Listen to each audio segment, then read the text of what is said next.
Episode 65, Suara Itu. Di Kejaksaan, hakim telah mengetuk palu di meja sidang.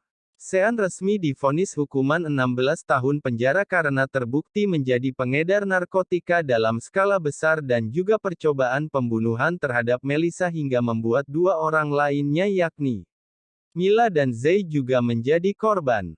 Suasana pun seketika ricuh dikarenakan Sean mengamuk. "Farhad, aku tidak akan melupakan kebusukanmu," teriaknya sambil terus meronta. Ia pun dibawa secara paksa untuk menuju ke rumah besinya oleh dua orang polisi. Semua orang tampak hadir di sana, kecuali Mila dan Rico yang juga sedang disidang oleh kedua orang tua mereka di rumahnya. Di sebelah Farhad, Melissa tampak terguncang saat melihat Sean mengamuk seperti monster barusan. Ia benar-benar tak menyangka Sean segila itu. Kalau saja tempo hari dia tidak menendang biji salaknya sudah pasti nyawanya akan melayang di tangan Sean. "Kamu nggak apa-apa sayang?"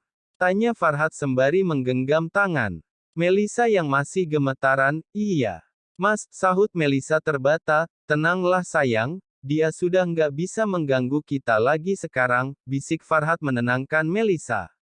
Melissa hanya mengangguk sambil mengusap tetesan keringat yang mengaliri dahinya. Siapa sangka, ternyata Sean benar-benar seorang yang berbahaya.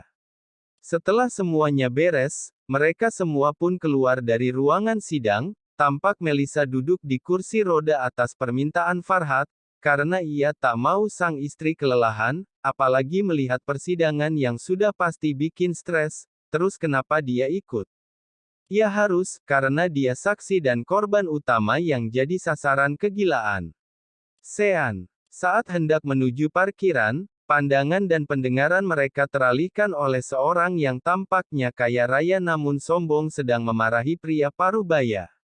"Kau tahu tidak berapa biaya untuk memperbaiki mobil ini, hah? Bahkan gajimu 5 bulan tidak cukup untuk memperbaiki ini," pekik pria sombong itu sambil menunjuk bumper mobil mewahnya yang penyok karena tak sengaja ditabrak pria parubaya itu. Sebut saja namanya Pak Rudi. Pak Rudi merupakan seorang supir yang bekerja di pos kargo, usianya sekitar menjelang 50 tahun, dilihat dari plat nomornya, tampaknya ia dari luar kota. Ia di sini mengantarkan paketan berkas ke kantor jaksa tersebut, namun saat hendak keluar parkiran, ia tak sengaja menyerempet mobil si pria sombong itu hingga bumpernya penyot dan tergores.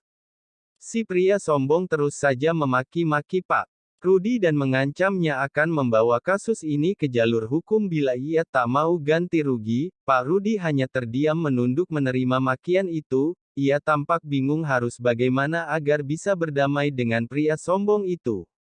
Melihat itu, hati Farhad merasa iba. Lalu mereka pun memutuskan menghampiri pria itu. "Ada apa ini Pak?" tanya Farhad sopan. "Orang ini menabrak mobilku. Tapi dia tidak mau mengganti rugi," ketus pria sombong itu dengan wajah congkaknya. "Saya tidak punya uang untuk membayar biaya perbaikannya sekarang Pak," sahut Pak Rudi dengan suara bergetar menahan tangisnya. "DGG, suara itu," batin Melissa sambil mengamati wajah Pak Rudi yang tertutupi topi. "Ini kartu nama saya, bawalah mobil Bapak ke bengkel dan kirimkan foto kwitansi perbaikannya beserta nomor rekening Bapak ke sini, saya akan membayar sesuai nominal," ucap Farhad tegas sambil menyodorkan selembar kartu nama. Yaps, selain posesif, cemburuan, emosi, tak peduli dengan gosip dan perfeksionis. Farhad merupakan orang yang sangat perhitungan alias medit kepada orang yang congkak seperti pria itu, tapi dia akan sangat royal jika lawannya orang yang asik baik hati, tidak sombong dan rajin menabung.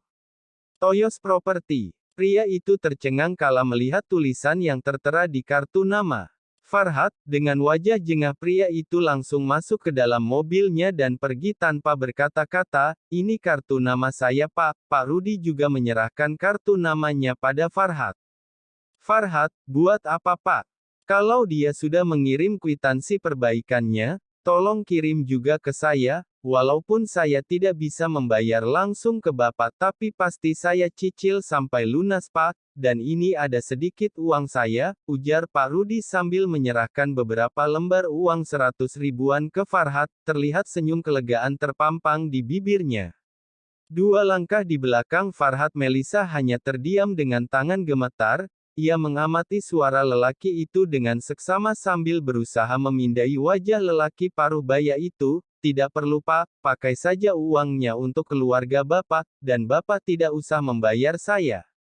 Mendengar itu air mata Pak Rudi tak terbendung lagi, mengingat ia memang tengah kesulitan untuk biaya anak-anak dan istrinya, rasanya Farhat seperti malaikat yang sengaja diutus Tuhan untuk menolongnya. Terima kasih banyak Pak, terima kasih, tangis Pak Rudi sambil memegangi tangan Farhat. Sama-sama Pak, doakan saja saya dan istri saya panjang umur, ucap Farhat sembari menepuk-nepuk punggung tangan Pak Rudi.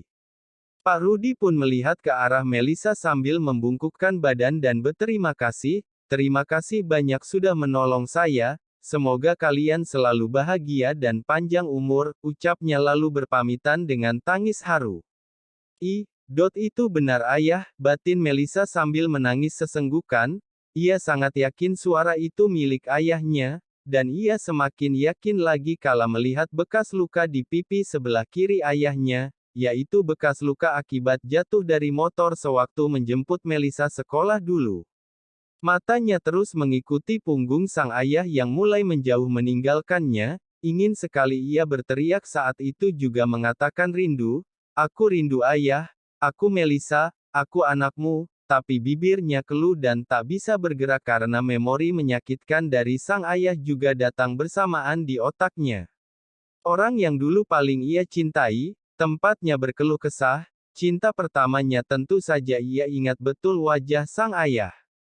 Walaupun sudah banyak kerutan di wajah rentanya, walaupun sang ayah sama sekali tak mengenalinya.